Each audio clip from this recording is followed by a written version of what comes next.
Get ready to move the conversation forward. This ain't your granddad's news and comment show.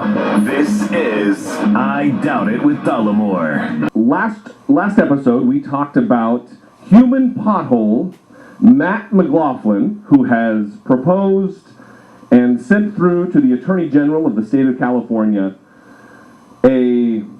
something that has come to be known as the Shoot the Gays Act, but the official title would be the Sodomite Suppression Act. He's a real sweetheart. And there has been a companion or a counter act. California is very odd. The voter referendums that are allowed to be put through, not everything's done through the state legislature. So there has been a counter act put through by a lady named Dr. Charlotte Laws, and it is called the Intolerant Jackass Act. Right, and it says any person herein known as intolerant jackass who brings forth a ballot measure that suggests the killing of gays and or lesbians, whether this measure is called the Sodomite Suppression Act or is known by some other name, shall be required to attend sensitivity training for at least 3 hours per month for 12 consecutive months. In addition, the offender, or intolerant jackass, must donate $5,000 to a pro-gay or pro-lesbian organization. That is awesome. And with us on the phone right now is Dr. Charlotte Laws. How are you doing? Fine, how are you? Very, very well. I'm glad to see that someone has taken action on this. Yeah, I thought it was important to speak up. It's always important to speak against injustice and intolerance, and I thought this was the best way, is to use my speech to respond to his speech, essentially.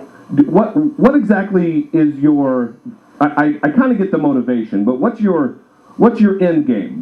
What do you hope to accomplish? Oh, my end game. Well, my end game is essentially to silence him and to, let him know how ridiculous he looks, and hopefully other people won't bring forth measures like this in the future. He wants people to take his initiative seriously, and I think when you make fun of him and show what a fool he is, I think that's the best way to counter him.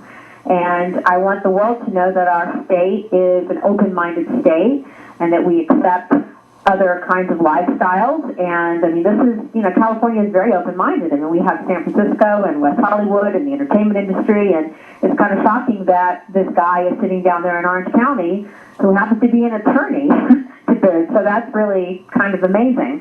So I just thought that was the best way to respond, and I don't have plans to circulate for signatures, but some people have contacted me and said they'd like to. My particular initiative, I realize, is also not constitutional because it obviously silences free speech. So right. It's not something that would pass. But and if the Attorney General is able to get the Supreme Court to say that she doesn't need to do the summary and put together this information, then I will withdraw my initiative. No, that's great. Now, I take it you don't know, and I'm giving him a little too much credit, but Mr. McLaughlin, you don't really know who he is? I don't know who he is. I did read online that he had brought forth a measure regarding Bibles in the classroom in 2004, and that's really all I know about him. I do know he has not talked to the press, and that one reporter told me that his voicemail box was filled up a couple of days ago. Yeah, we gave out his number probably 10 separate times on our last episode, and for those of you who would like to know it, it is 949-285-7902. I would say keep calling because, nothing better than to let him know that he's on the wrong side of history, and certainly on the wrong side of the opinions of Californians, than to call him and let him know. Well, that's great. Listen, we appreciate you coming on. We appreciate the effort. I know that this wasn't putting something like this forth to the Attorney General isn't free. It did cost you $200, and that's true. It's good to know that people are spending their money and taking their time to combat maniacs like Matt McLaughlin. So, okay, well, thank you so much. Yeah, thanks for joining us. We appreciate it. Okay, take care. Bye-bye. Bye. You know, it's interesting. When I first heard about this, a listener turned me onto this, and my very first instinct, my first response was, what a colossal waste of government resources. Because he's already wasting the government's time. Why do we need to pile on?